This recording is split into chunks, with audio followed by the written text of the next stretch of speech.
mendengarkan podcast ini. 1 Yohanes pasal 3. Ada beberapa ayat yang telah kita pelajari. Tapi sebelum kita baca ini, saudara, kita akan merenungkan satu kebenaran. Kalau Bapak Ibu, saudara-saudara sekalian, terus bertumbuh dalam pengenalan akan Allah, atau mengalami pertumbuhan memahami kebenaran, saudara akan melihat cerobohnya manusia hidup, cerobohnya, carelessnya manusia, betapa carelessnya hidup manusia, betapa cerobohnya. Tetapi karena hampir semua orang ceroboh, maka kecerobohan itu sudah dianggap sebagai standar kehidupan tidak ceroboh, karena semua orang ceroboh. Ketika saudara bertumbuh terus dalam kebenaran, saudara melihat bahwa manusia begitu ceroboh hidupnya, sebab manusia menghadapi kekekalan dan manusia tidak takut terhadap realitas kekekalan itu. Tuhan Yesus berkata, kamu jangan takut kepada apa yang dapat membunuh tubuh, tapi manusia lebih takut kepada apa yang dapat membunuh tubuh, tapi tidak takut kepada Tuhan yang berkuasa bukan hanya membunuh tubuh, tetapi membuang jiwa ke dalam neraka. Maksud ayat itu adalah manusia jangan ceroboh.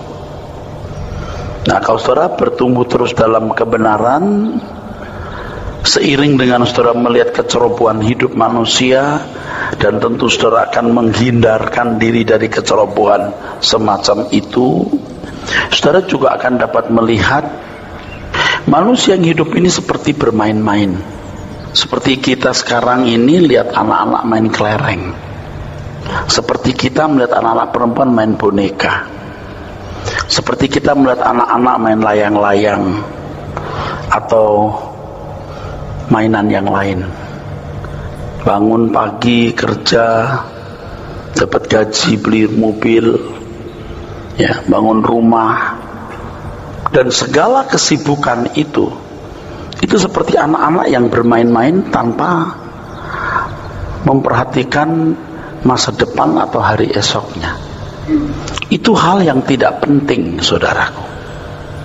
Tentu Tuhan memakai sarana perjalanan hidup kita untuk kedewasaan atau pertumbuhan rohani. Nanti kita akan membaca, ya. Memang Tuhan memberi kita kesempatan hidup ini untuk mengenal kebenaran dan mengubah cara berpikir kita, cara berpikir manusia berdosa ini dengan cara berpikir Tuhan.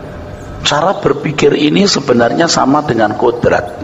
Jadi bicara soal kodrat jangan berpikir mistik, ya saudara. Kodrat ini bisa dibangun, saudara. Kodrat itu bisa dibangun dari cara berpikir duniawi menjadi cara berpikir rohani, dari logika duniawi menjadi logika rohani. Kalau orang bisa berlogika rohani sehingga gaya hidupnya berubah, ini kodrat ilahi. Tadinya kodrat dosa, sekarang kodrat Allah. Sinful nature menjadi divine nature, kodrat. Dan kalau Bapak Ibu terus bertumbuh mengenakan kodrat ini, Anda lihat orang yang sibuk gonta-ganti mobil, bangun rumah, sibuk dengan barang branded, seperti anak-anak bermain kelereng, seperti anak-anak bermain layang-layang, begitu. Saudara ngerti gak saya ngomong apa? Ceroboh.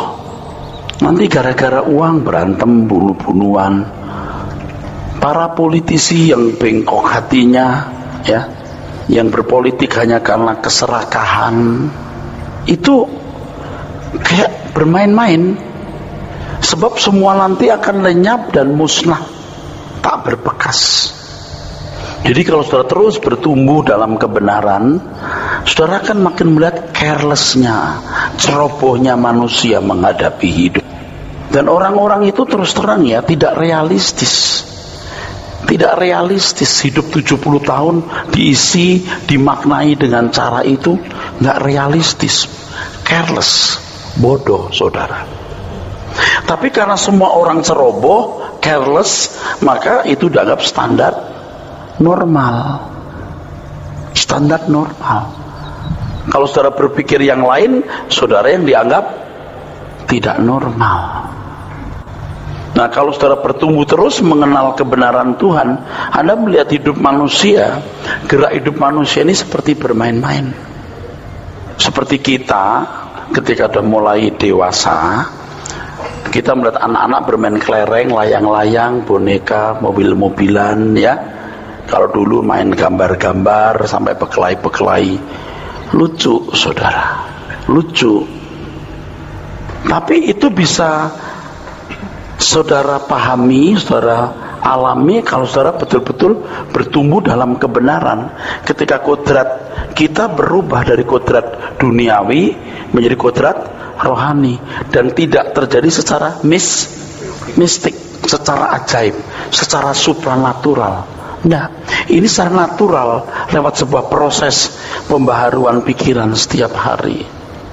Makanya saudaraku, kebenaran firman Tuhan ini harus kita asup, kita terima secara memadai, kita asup secara memadai, sampai saudara mengalami yang saya mau sebut sebagai menembus batas. Jadi kita bertumbuh terus sampai menembus batas. Kalau Anda sudah menembus batas di sini, saudara melihat dunia ini sudah tidak menarik. Saudara lihat orang-orang di sini careless, ceroboh. Biasanya kalau orang-orang sudah menembus batas ini, pikirannya cuman itu, bagaimana menyelesaikan tugas yang Bapak berikan. Dan biasanya kalau sudah menembus batas ini, itu pekerjaan-pekerjaan yang sudah melampaui batas juga. Tanggung jawab untuk orang-orang hebat seperti Musa, ya, itu menembus batas saudara. Kalau dengan kekuatan biasa tidak bisa. Kalau saya mau nyaman bikin kebaktian di Jakarta, di gedung yang sewanya tidak usah mahal, kalau bisa gedung sendiri saja, mungkin nggak capek. Tapi kalau kita mikir bagaimana kebenaran ini sampai ke ujung bumi, bagaimana sebanyak mungkin orang mengenal kebenaran, wah ini biayanya besar, waktu, tenaga, pikiran, uang, melampaui batas. Ini melampaui batas. Maka kesucian hidup orang-orang seperti ini juga melampaui batas. Dan orang-orang yang sudah mulai masuk wilayah ini kalau sampai berbuat salah itu sakit sekali saudara. Orang yang menyesali kesalahan itu sampai jiwanya tersiksa hebat. Dan kalau saudara bertumbuh dalam kebenaran, saudara sampai menembus batas ini, saudara kalau sudah berbuat salah itu tidak bisa percaya Tuhan. Hati saudara tidak sanggup mempercayai Tuhan. Percaya bukan hanya oh Yesus Tuhan juru selamat, bukan hanya itu. Dan Tuhan pun juga tidak bisa mempercayai saudara kalau saudara tidak hidup benar. Nah, di sini Tuhan tidak bisa dan tidak akan pernah membuat yang namanya sulap, ya, menyulap itu ya. Memang bisa intensif, bisa. Jadi pada masa aniaya itu orang Kristen dibuat intensif berubah. Ketika orang teraniaya, maka orang berhenti berbuat dosa. Itu suasana yang sangat kondusif, menyempurnakan. Tapi justru ketika tidak ada aniaya fisik, di mana orang Kristen bisa menjadi Kristen tanpa resiko, tanpa pertaruhan, itu godaannya besar sekali. Justru lebih sulit menjadi orang Kristen dalam suasana itu, sebab yang membahayakan dirinya sendiri. Kalau di masa aniaya yang membahayakan orang lain, Tapi kalau di suasana seperti sekarang ini, diri kita sendiri, kita bisa tidur nyenyak, bisa rileks ya, tanpa kerja keras, semua running well. Waktu itu tidak bisa kalau masa aniaya. Nah, saya mengatakan ini begini saudara, yang tadi bahwa Tuhan tidak bisa membuat sulapan itu, artinya memang harus mengalami atau melalui proses. Jadi betapa berharganya waktu itu. Di lain pihak betapa berharganya kebenaran-kebenaran yang murni, yang bisa merubah orang, bisa berkodrat ilahi. Betapa berharganya. Oleh karenanya saya menyarankan saudara untuk mencari pendeta yang saudara percaya bisa merubah saudara dari kodrat dosa menjadi kodrat ilahi. Temukan hamba Tuhan seperti itu dan belajarlah habis-habisan, di sana. Nah, kalau sekarang saudara mendengar saya, saudara yakin di sini Anda mendapatkan pencerahan. Begitu banyak buku yang sudah ditulis, banyak CD-CD khotbah, ada kira-kira 24 buku. Saudara harus membaca semua, harus. Nanti kalau saya tulis buku yang berikut pasti lebih tinggi levelnya. Nah, kalau yang level ini Anda tidak membaca, bagaimana level berikut? Kalau anak-anak pelajar, mahasiswa baca buku untuk menyelesaikan studinya, kita menyelesaikan studi abadi kita, studi kekal kita, saudara, yaitu menjadi anak-anak Allah. Tanpa ada maksud apa-apa, saya menawarkan baca buku itu. Baca, setiap muncul baca. Mindset saudara kan diubah. Saya yang menulis sendiri, orang lain cuma mengedit. Saya sendiri yang menulis. Yang sudah menulis saja belum bisa mengenakan kodrat ilahi secara sempurna loh. Tapi potensial sekali. Kebenaran-kebenaran itu merubah hidup itu potensial sekali. Saya sendiri kagum saudara. Waktu saya menulis, lalu kadang-kadang bukunya kan ada di samping meja saya, buku-buku tulisan saya sendiri. Suka saya buka, saya baca sedikit lagi. Aduh, bagus banget ya buku ini ya. Jangkauan pandang, bagus sekali saudaraku. Kita harus mencari firman Tuhan lebih dari mencari emas tua. Emas tua itu artinya lebih dari kita menggali tanah, terowongan atau gunung batu untuk memperoleh emas. Emas kan ada seratnya. Kalau dulu saya pernah main juga saudaraku di daerah Jawa Barat, di mana saya lupa ya. Pernah invest juga gitu. Jadi itu kita gali, ada gunung gitu, terus itu ada kayak garis gitu, kuning gitu. Itu digali terus saudara. Nanti di bongkahan-bongkahannya baru digiling, diolah pakai cara yang masih konservatif ya. Terus diayak itu. Pernah. Itu kalau dilihat begitu, wah, masuk tuh, digali tuh lorongnya, masuk lagi, dikasih kayu supaya nggak ambruk kan, terus tuh dicari terus. Anda ngerti maksud saya? Ada kayak garis gitu, kuning gitu, itu emas. Itu nanti bisa membawa kepada sumber emas yang lebih banyak. Saya pernah, mungkin setahun kali itu, setahun itu begitu. Lalu banyak masalah yang muncul, akhirnya ya sudah, enggak lagi deh, capek pikiran. Tapi sudah melihat sendiri tuh bisnis itu, lihat sendiri turun ke semacam pegunungan gitu, turun sendiri.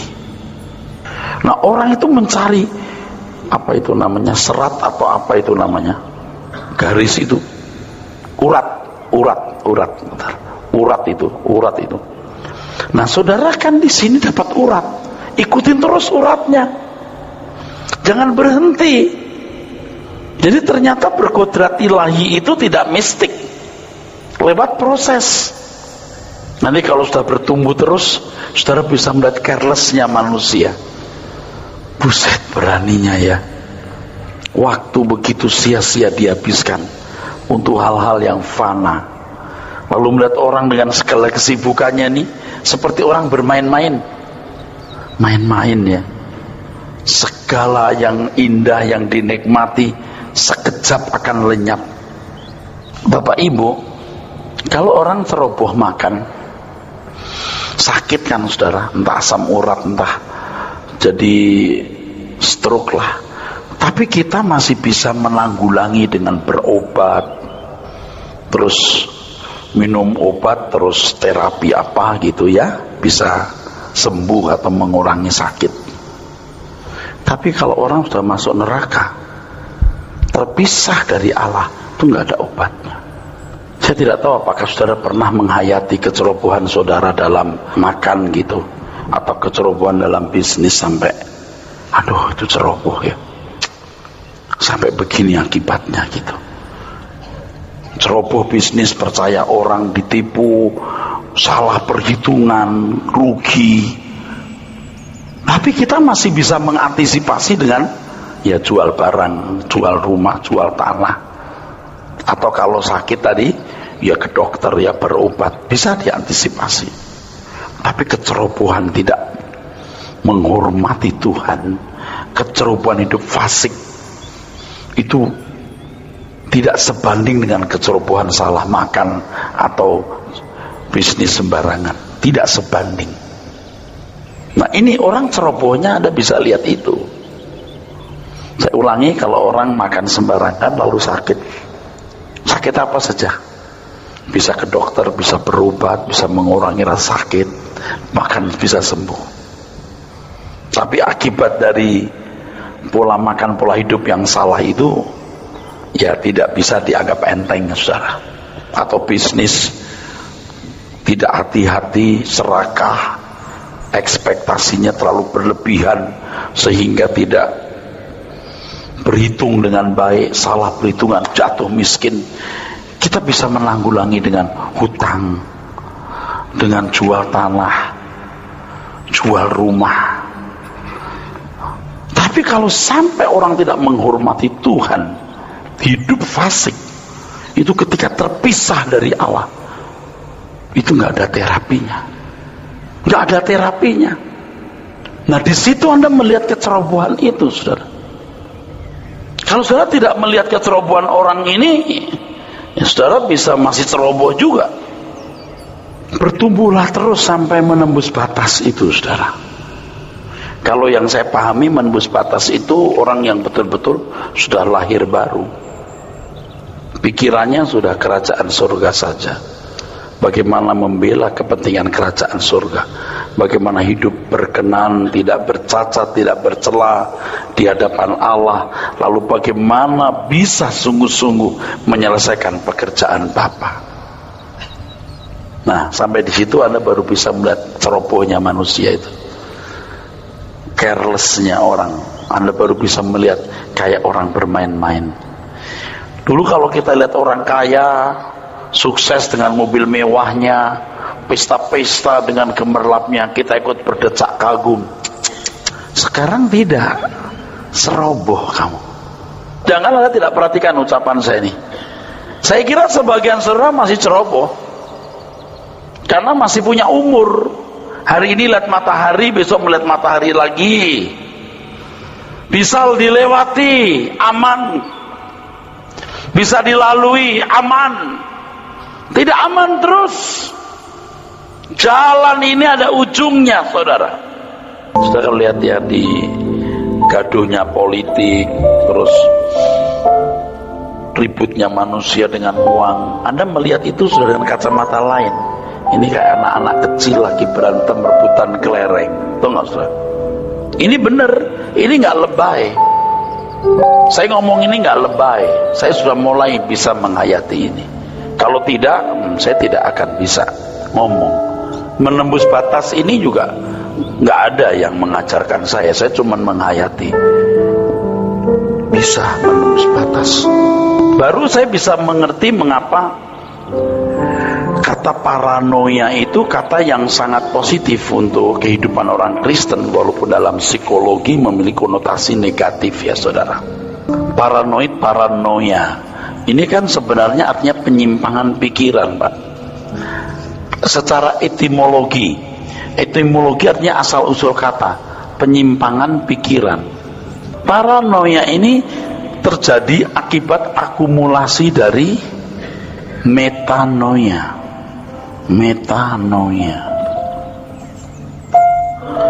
Metanoia itu artinya perubahan pikiran.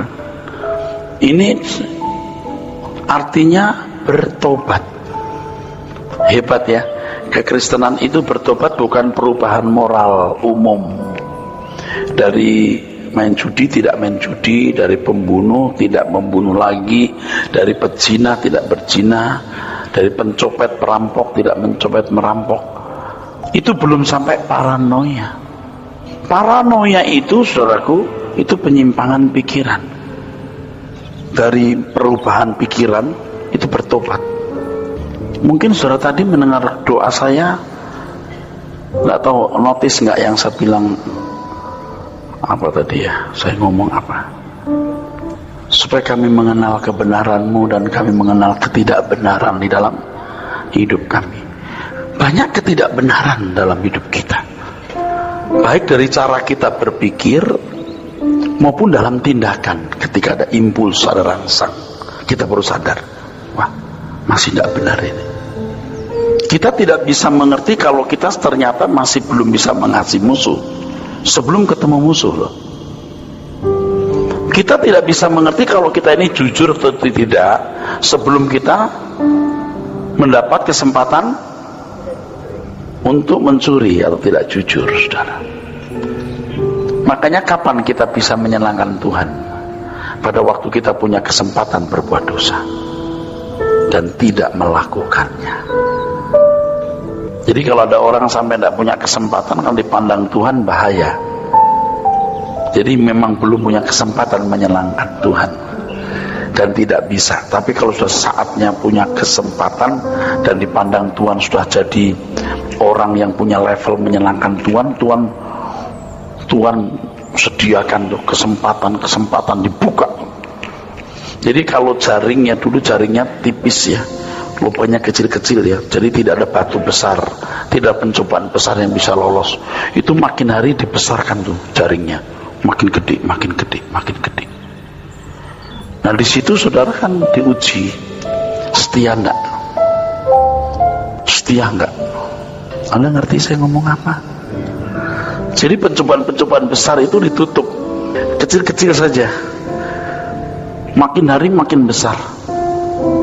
Tuh kalau makin besar tuh kesempatan berbuat dosa makin banyak, makin memuaskan. Tapi kita memilih menyenangkan Tuhan. Kita tidak menyadari kesalahan kita sebelum ada kesempatan-kesempatan seperti itu, saudara. Nah, terus dari perubahan pikiran sampai kita mengalami penyimpangan pikiran. Semua orang careless, atau sebagian besar atau hampir semua manusia. Anda beda sendiri. Anda seperti orang yang punya penyimpangan pikiran. Kristen itu bukan luar biasa loh, sangat luar biasa. Kata ekstrim fanatik itu belum mewakili kehidupan orang Kristen yang serius dengan Tuhan, dipisahkan dari dunia ini. Kita baru siuman hari ini, ternyata kita masih menyatu dengan dunia. Kalau sampai kita tingkat menembus batas ini, saudara, kita akan mengganggu orang lain. Hidup kita akan mengganggu. Khotbah kita yang belum mengganggu orang itu belum khotbah yang benar. Khotbah yang tidak benar itu begini, saudara, berbahagialah saudara karena Tuhan mengasihimu. Sampai putih rambutmu dia menggendong kamu. Cuman di situ saja. Itu ayat perjanjian lama itu, bro. Sampai putih rambutmu engkau digendong, engkau sudah dipilih jadi anak-anak Allah. Kamu luar biasa umat pemenang. Udah, amin terus. Tidak pernah belajar, tidak pernah sekolah. Sampai putih rambutmu kamu digendong. Betul. Kalau masih mau digendong, rata-rata orang gendong yang lain. dan digendong ya oleh yang lain. Jadi baru mengerti artinya penyimpangan pikiran itu begitu ya. Jadi menyimpang pikiran kita. Ini bukan luar biasa, ini standar, saudara. Saya kadang-kadang mikir begini loh, orang kok mikir kekekalan hanya waktu di ruang ICU, waktu di kamar mayat, atau pada waktu di rumah duka, baru sekelepet, sekilas itu menghayati kekekalan atau kematian. Setelah itu, udah skip, pas, lewat. Careless sekali loh, saudara. Oleh sebab itu kalau kita punya kesempatan mendengar kebenaran, kita menemukan urat, ya. Urat apa? Emas tadi, ikuti terus sampai kita akan menemukan ini kekayaan kebenaran itu. Dari gunung batu yang begitu luas, cuma urat kecil gini saja. Itu digali, terus diambil, terus lalu diolah, baru jadi emas. Wah, itu mah kerjaan luar biasa, saudaraku. Nanti kalau saya masuk lorong itu bukan 1 meter, 2 meter, bisa 100 meter ke dalam, itu loh, gelap. Itu makanya kalau ambruk, ya udah tamat. Kan nggak boleh pakai apa bom yang dung gitu, nggak boleh kan. Dasar orang mau apa namanya, mau cepet itu, wah nggak tahu dapat dari mana itu dinamit itu, dung gitu, langsung bubar itu, hancur, bisa masuk ke dalam. Jadi tahu ini, oh ada dikasih dinamit situ, diledakkan, saudara. Kalau kita bisa meledakkan begitu bagus ya kebenaran firman, dapat banyak sekaligus. Rupanya mesti tekun. Dan kalau saya boleh jujur ya, sebagian besar saudara itu belum menembus batas, belum. Cuman nurani saudara bagus. Anda mulai mengenal kebenaran, logis gitu, logik. Ayo jalan terus. Nanti ada saat-saat agak tersendat, dan saudara bisa satu kali jadi berhenti gitu, berhenti. Karena tidak berani jadi orang kesepian ya. Tidak berani kesepian, tidak berani jadi orang yang dianggap punya penyimpangan. Kalau secara vulgar saya ingin mengatakan bahwa membuat saudara jadi paranoid. Bukan cuma jadi orang Kristen baik-baik. Jadi kalau yang masih betah ya selamatnya, yang nggak betah selamat jalan. Makanya kalau orang cuma dengar sepotong khotbah saya, wah udah mesti dia bisa macam-macam, sesat lah apalah. Kita membuka Alkitab, tadi saya sudah katakan 1 Yohanes pasal 3. Oke. Kita mulai lagi dari ayat 7 ya. Sebagian sudah kita dari ayat 6 saja supaya lebih menyambung dari ayat sebelumnya. Karena itu, setiap orang yang tetap berada di dalam Dia tidak berbuat dosa lagi. Setiap orang yang tetap berbuat dosa tidak melihat dan tidak mengenal Dia. Ya, tidak melihat artinya tidak memahami hati Tuhan. Melihat dengan hati ya, hurra'u ya. Karena setiap orang yang tetap berada dalam Dia tidak berbuat dosa lagi. Jadi kalau masih berbuat dosa, kita tidak tetap di dalam Dia. Tetap di dalam Dia ini, saudaraku, artinya sebuah persekutuan yang tiada berhenti. Ini yang saya mesti ngomong kepada saudaraku. Kita tuh seringkali ya tanpa sadar membuat kebenaran itu satu menjadi seremonial atau liturgi, lalu kebenaran itu menjadi ilmu atau hanya konsumsi pikiran. Saya pernah memperkarakan soal yang satu ini. Kebenaran memang pengetahuan kan Tuhan. Kan kalau mendengar terus kebenaran itu orang diubah, iya. Tapi kalau orang itu masih mencintai dunia, nah itu kan tergantung dari kehendak bebas individu. Kalau orang masih mencintai dunia, kebenaran ini menjadi mentah, saudara. Menurut yang saya pahami ya, para teolog itu banyak terjebak di sini.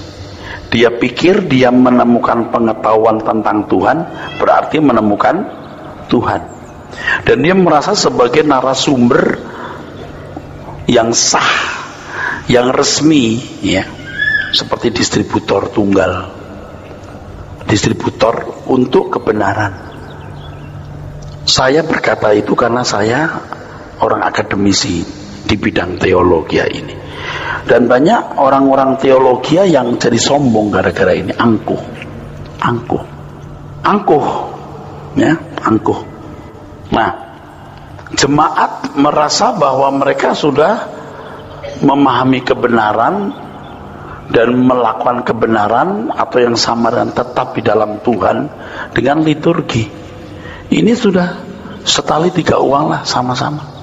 Ini menyediakan liturgi para pendeta, lalu khutbah, memberikan definisi, memberikan uraian tentang teologi. Kebenaran itu harus dikenakan dalam hidup secara konkret, implikasi dan aplikasinya. Jadi kalau doktrin tidak memuat implikasi yang jelas, itu salah, pasti keliru doktrin itu. Dulu juga saya tidak ingin tulisan doktrin menyangkut implikasi, nggak boleh. Sekarang enggak, buku-buku saya yang memuat doktrin memuat implikasi. Jadi kebenaran itu bukan diliturgikan atau menjadi konsumsi pikiran, harus dikenakan, artinya bagaimana kita bisa bersesuaian dengan Tuhan. Coba dibaca ulang ayat ini. Karena itu setiap orang yang tetap berada di dalam Dia, jangan hanya cuman di liturgi ke gereja, jangan hanya memiliki pikiran tentang Tuhan. Nih Bapak Ibu dengerin saya ya, karena saya di dunia itu ya belajar teologi ya jadi pembicara ya khutbah, tapi di luar khutbah ya pikirannya sudah bagaimana punya rumah, yuk kita nonton film, yuk kita jalan-jalan kemana. Dulu juga begitu, saya juga begitu, bagaimana ganti kendaraan, bagaimana punya hobi-hobi juga. Tapi sekarang kita sudah tua ya, mulai mengerti duniaku satu-satunya itu Tuhan. Jadi tidak ada hal yang boleh kulakukan yang tidak berkaitan dengan panggilanku sebagai pemberita kebenaran. Wah Pak jadi fanatik banget Pak, lebih dari fanatik. Mau dengar lagi, lebih dari ekstrim. Memang the only word we have, the truth. Saya juga ngomong ini juga belum sempurna, bisa geleyang juga. Aduh, habis waktuku untuk yang sia-sia ini tadi. Begitu. Nah banyak orang waktunya memang habis untuk dunia ini, habis. Itu main-main itu, careless itu.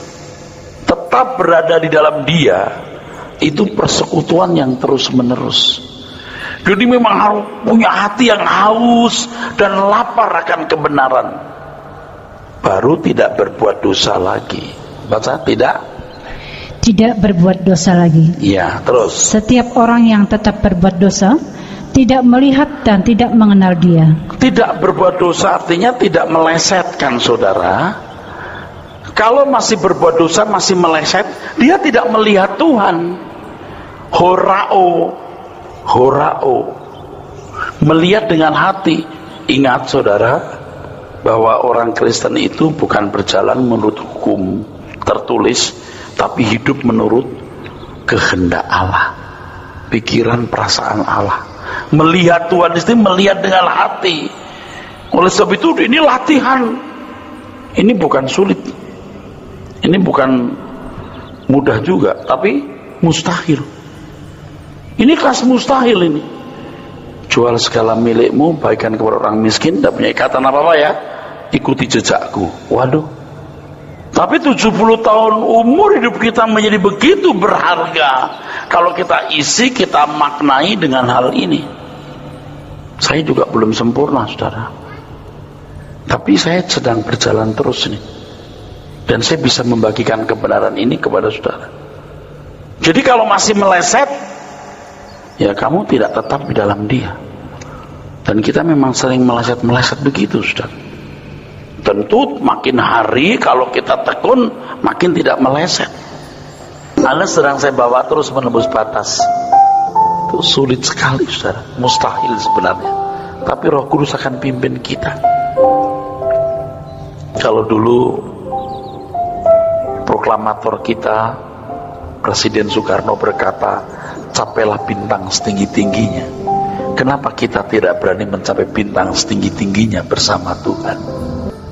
Ya, nggak dapat 1000, dapat 900, nggak apa-apa. Jangan, oh nggak mungkin 1000, paling-paling 50. Nah, ya udah capek kita. Dapatnya berapa kalau begitu? Kalau sempurna itu 1000, ya kita harus berani terus meluncur untuk menuju 1000 itu, walaupun dapatnya nanti 800. Ini harta abadi, saudara. Kalau kita tidak memburu hal ini, careless, ceroboh, ya memang begini ya saudara. Pendeta itu ya, atau pembicara seperti saya ini, waduh, dihakimi dengan ukuran yang khusus. Kan sementara saya khotbah ini kan contoh-contoh hidup saya juga muncul, pengalaman hidup saya. Kalau ini saya saya karang-karang gitu. Aduh, jadi apa saudara? Misalnya maaf ya, oh saudara sekalian, saya ketemu Tuhan Yesus kemarin, saya mendengar Tuhan berbicara, gitu kan? Itu yang diajarkan kan menginspiring jemaat untuk hidup di dalam kebenaran yang diajarkan, betul nggak? Ya, memang saya nggak begitu, tapi kan saya memberikan pengalaman hidup. Kalau pengalaman hidup saya buat-buat, tidak nyata seperti ini, saudara kan kacau, nggak realistik. Saya Brahmana, saudara kasta lain yang nggak bersentuhan. Kita sama-sama, bukan beda kasta. Apalagi ini monyet, ini kerbau, nggak bisa nyambung. Ini manusia, ini manusia. Nah, sekarang saya mau ngomong. Tadi ngomong itu maksudnya mau ngomong ini. Dulu saya tuh nggak yakin bisa sempurna. Sekarang juga saya belum sempurna. Tapi ketika berjuang, saya mulai mencium bau kemungkinan itu.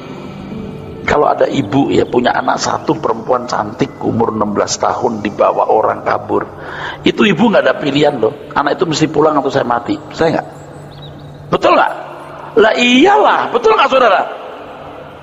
Pokoknya anak itu pulang atau saya mati. Kalau dibawa laki-laki itu mati atau saya mati, bisa begitu walaupun dia penakut misalnya. Kalau orang bisa senekat itu, kenapa kita nggak nekat untuk berkenan di hadapan Tuhan? Kalau kita mau jadi sarjana, mau kaya, mau punya rumah, mau hebat atau apapun, kenapa kita nggak nekat untuk bisa menyenangkan Tuhan? Kita hargai berapa Tuhan, saudaraku? Kelemahan dagingmu, kelemahan sarkos ya, dalam bahasa Yunani, basar. Kelemahan jiwamu, aduh saudara, kita masih banyak kelemahan. Ya jangan menyerah terhadap kelemahan-kelemahan itu. Kalau Tuhan berkata ikutlah aku, maksudnya bukan sekali jadi orang Kristen atau aktif di gereja, jelaslah bukan itulah. Tapi kita mengikuti jejaknya. Ayat 7 dibaca, ini lebih mempertajam. Anak-anakku, janganlah membiarkan seorang pun menyesatkan kamu. Ya, jangan sesat, jangan menyimpang. Terus, barang siapa yang berbuat kebenaran adalah benar, sama seperti Kristus adalah benar. Tuh, standar benarnya itu Kristus. Kalau belum berstandar Kristus, berarti belum benar. Penyakit kita itu kalau sudah ngomong begini, kita kan manusia, penuh kelemahan dan kekurangan. Dikunci kita di situ, saudaraku. Nobody perfect. Oh, udah kalimat-kalimat dulu yang meracuni pikiran kita. Nah, kalau Tuhan berkata you must be perfect, lalu kita bilang nobody perfect, yang salah siapa? Kalau Tuhan berkata you must be perfect, lalu ada yang bilang lagi nobody perfect, Lalu yang salah siapa? Jangan sesat, pelan-pelan, lead aside from the right way. Saya ingatkan kepada Bapak Ibu saudara sekalian, kesempatan ini singkat, sangat singkat. Jangan berkata masih aman Pak, jalan ini ada ujungnya. Kalau sakit, dokter menemukan penyakitmu dan tubuh kita sering memberikan signal simptom dari sakit atau gejala-gejalanya, kita bisa obati. Jatuh miskin pun juga bisa diantisipasi dengan segala cara. Tapi kalau seorang sudah terpisah, terbuang dari hadirat Allah, tidak ada terapinya, tidak ada kesempatan lagi. Kembali tadi saya katakan, dulu juga saya nggak yakin, saudara. Ini kembali kan, maka pembicara itu dihakimi dengan ukuran yang berbeda dong. Kalau pengalamannya dikarang-karang, lalu orang jadi sesat, jadi confused, ya, bingung ya. Kok saya ngalamin ya, gitu kan? Tahu maksudnya? Kok dia ngalamin, gue kagak ya? Ini makhluk macam apa dia, kan gitu? Oh, dia pendeta sih, dia kelas Brahmana, kita Sudra. Kan kalau saudara memang berjalan bersama dengan Tuhan dan saya berjalan bersama dengan Tuhan, pengalaman saya saudara bisa endus. Bener juga ya, aku ngalamin juga. Ngerti gak saudara? Mesti dong kita nyambung dong. Kalau nggak nyambung ya jangan diteruskan kita bareng begini. Yuk carilah pendeta lain yang yuk bisa nyambung. Yang pertama logika dulu saja, logis. Ini logis nih, itu dulu deh. Tapi jangan sampai cuman oh itu logis, alami. Bener nih, aku juga ngalamin begitu. Nah itu dia. Tidak bisa tidak, setiap khotbah saya entah 3-4 khotbah baru muncul satu, atau setiap khotbah muncul satu, mesti ada pengalaman pribadi. Seperti menembus batas. Kok saya nggak tahu ya? Sekarang belum. Coba jalan terus, you akan ngerti maksudnya. Tidak tertarik lagi dengan dunia. Dulu berharap dunia membahagiakan, sekarang tidak. Macam apa itu? Saya mengerti. Karena saya mengalami, saya berbagi, walaupun belum sempurna loh. Anda berkata, saya belum tuh. Jangan kan yang kaya, yang miskin aja masih ingin kaya. Padahal belum tentu bisa kaya loh Anda ini. Ini kan ada orang-orang miskin nih. Bukan meledek ya. Udah diukur itu pendidikanmu berapa, udah umur berapa, gaji berapa, anak itu dari apa. Udah tahu, you nggak bakal punya apartemen penthouse. Lalu you masih pengen, ya siapa tahu ada rezeki nomplok. Lu kira-kira tuh waras gak sih? Nggak logis kan? Jadi sekarang kalau rumahmu kontrak, kamu nikmati rumah kontrak itu dengan sukacita karena kau punya rumah di surga. Mana lebih logis? Dari orang yang mudah-mudahan rezeki nomplok, nanti siapa tahu dapat lotre. Lotre apa? Kamu pun nggak pernah beli lotre. Kalaupun lotre itu lotre dari sabun, cuma dapat piring 2 biji tahu. Lalu apa sih yang you harapkan coba? Kan nggak logis kan? Sekarang saya kasih logika, you bakal mati, logis nggak? Di langit baru ada kerajaan surga, nah itu Anda harus percaya. Tapi logis, kenapa? Tuhan Yesus yang mengatakan itu, tapi Tuhan bener nggak? Kalau you belajar firman, you akan menemukan verifikasi dari kebenaran yang sangat menakjubkan dan berkata, tidak mungkin, ini salah. So, begini cerdas kebenaran itu. Nah itu yang kita mesti temukan. Tapi kalau cuman orang buta melihat, diangkat ke surga, mendengar suara Tuhan, Anda jadi kacau, confused, tau? Kok saya nggak dengar ya? Makanya Anda kan juga jarang dengar saya ngomong, Tuhan berbicara kepada saya. Kalaupun Tuhan berbicara, saya sering menggunakan kalimat, ada suara di hati saya. Perhatikan. Dan itu pun Anda alami bukan? Ada suara di hati saya. Walaupun suara itu bisa karena nonton film, baca buku, atau karena Anda berdoa. Beda dong kalau orang berdoa, saudaraku. Beda dong. Masuk kita doa 1 jam 2 jam tiap hari, ngangkat tangan ke surga, lalu nggak dengar Tuhan bicara apa-apa. Nggak mungkin loh. Saya kan dulu nakal ya. Saya pernah cerita bahwa Tuhan, aku nggak keluar ruangan ini sebelum Kau menyatakan sesuatu. Itu doa sampai dapat pernyataan. Sekarang nggak berani lagi ngomong begitu. Kenapa? Dia pasti berbicara karena Roh Kudus di dalam diri kita. Tuhan berbicara, kalau enggak aku diem. Loh, justru ketika engkau menjalani hidup, menghadapi masalah, harus mengambil keputusan, harus bereaksi setiap keadaan, di situ Roh Kudus bicara. Saat itulah engkau mesti mendengar suaranya, bukan pada waktu bukan pada waktu yang begitu, bro. Amin. Makanya saya nggak berani lagi minta Tuhan berbicara kecuali dalam keadaan bingung. Saya memang pernah tanya, Tuhan kenapa ya Yudas? Nah, itu saya tanya, kenapa ya Yudas?